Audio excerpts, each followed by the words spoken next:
Did you know a peaceful lake once killed 1,700 people in minutes without making a sound? Lake Nyos in Cameroon looked like paradise. Crystal clear water, quiet villages nearby, families living normal lives. Until August 21st, 1986. Without warning, the lake released a massive invisible cloud, pure carbon dioxide, racing through villages at 60 miles per hour. People dropped dead instantly. Entire families found motionless in their beds.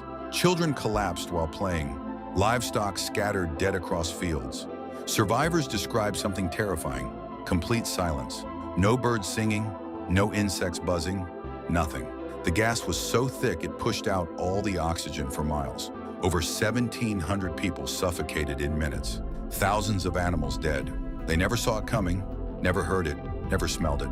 Scientists later discovered the horrifying truth. The lake had been a geological time bomb, accumulating deadly gas in its depths for decades. All it took was one catastrophic burp of death, nature's perfect silent killer, hidden beneath the surface of paradise.